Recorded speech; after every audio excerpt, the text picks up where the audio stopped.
السلام عليكم ورحمة الله وبركاته. شما ركفوني كبجمتوتا في جالتمتوتا حردفتوتا سيستانا Subscribe to كم my نجاح channel جرى جرتو and إنان also press أرمون this ديك bell السنو icon. بكما جرت مرتي كم بكيسا كم بيالا بكما جرت مرتي نجاني كي سنحكا كابو سنجتا جهر برمسا هالان برباچي ساته تك برمسا نمني بالبلا كابو هندي بيكو كابو تكا كابا سنيف دنجرا أجان نسمعني جتون كيسان نقوله bilbila keessa fakkeenyaaf namni itti dhibame yoo isinirraa fuudhe fakkeenyaaf namni bilbila takka ittiin bilbiladha jedhee yoo isinirraa kan fuudhu ta'e kuma fedhate ta'e yoo itti haajoome isinirraa fide bilbila keessa san akkam gootanii itti kennuu qabdan.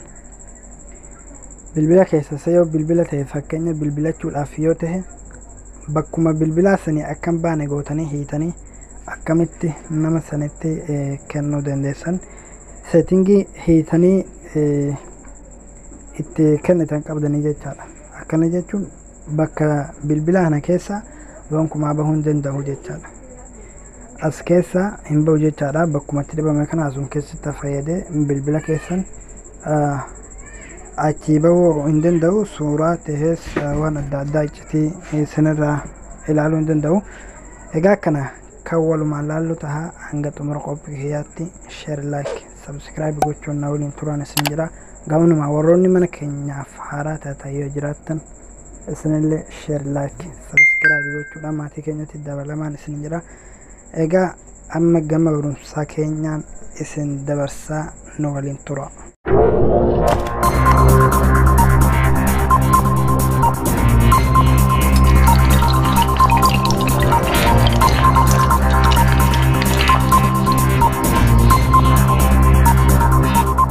Kuman isiniif himee ka'e bilbila keenya namni takka bakka nuti ayyamneef san malee gara biraa deemuu akka hin dandeenye godhuudhaaf amma bilbiluma settinguma bilbili keenya qabu keessaaf aappii tokkosuma buusin kan fayyaduu dandeenyu settinguma keenyaanii amma saniifuu settingii keenyarra ni sheenaa jechaadha.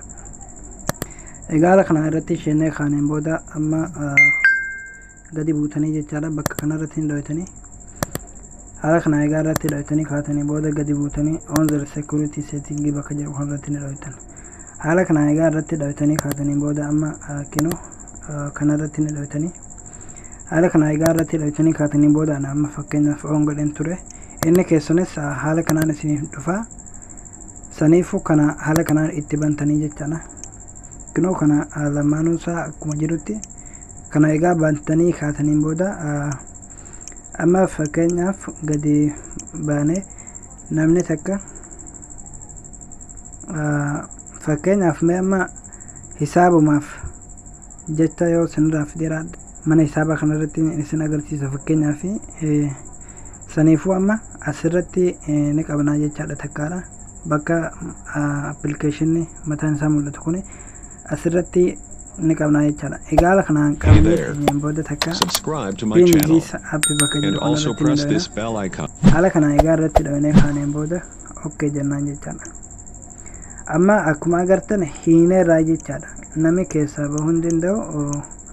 Yaani as keessaa bahee appilikeeshina biraa suuraa waan garaagaraa isin jalaa ilaaluu hin danda'u. Garuu immoo as keessa kunoo ayyama kennitanii fi akka fedhe itti fayyaduu hin danda'a jechaadha. Saniifuu kun namni fakkeenyaaf hisaaba jedhee yoo isinirraa hisaaba ilaalachuudhaaf yoo isinirraa akka fuudhu ta'e haala kana irratti dho'itanii itti kennitanii keessaa bahuu hin danda'u jechaadha. Bilbilli keenya akkuma beekamu iccitii baay'ee of keessaa qaba. Saniifuu haala kanaan akka bilbila keessan hiitanii ittiin fayyaddan iccitii keessan haala kanaan namni gonkumaa baruu hin danda'u jechaadha.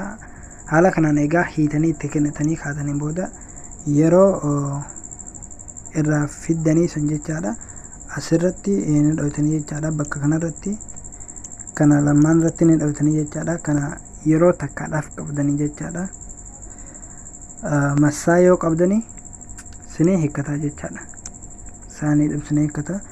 Amma fakkeenyaaf kana akkuma amma jiru kanatti masaayoon qabe hiikkachuu danda'a.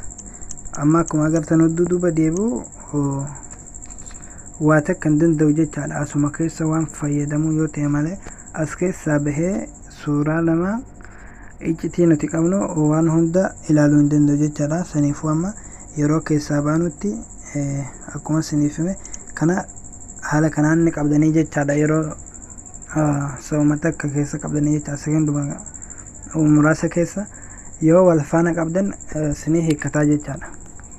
Saniin booda hidheetti kan isinii fidu bilbila keessan ni cufama. Yeroo kooda haala kanaan kooda keessan itti gashitanii jechaadha. Dhiifama caameefaadha. Haala kanaan egaa isiniif waan hidheen booda kooda keessan itti gashitanii jechaadha. Amma kooda itti gashan jira. Egaa kooda keessan itti gashitanii kaatanii booda haala kanatti isiniif hiikamee akka ajaa'ibaatti isiniif tola. Namni waan keessan baruu hin danda'u jechaadha. Sharri yoo isin irratti dalaguudhaaf bilbila keessan dhibanaa takka malee wahuma laaluudhaaf yoo kan isinirraa fidu ta'e isini gonkumaa bilbila keessan haala kanaan namatti yoo kennitan malee akkanatti iccitii baay'ee waan qabuufu saniifuu haala kanaan itti fayyaduu dandeessan isin jedha. Egaa oduu isinitti dheeresse inshallah barumsi keenya irraa kana fakkaata. Waan nu faana turtaniif galatoomaa ulfaadha. Horaa bulaan isin jedha. Egaa turtii gaarii.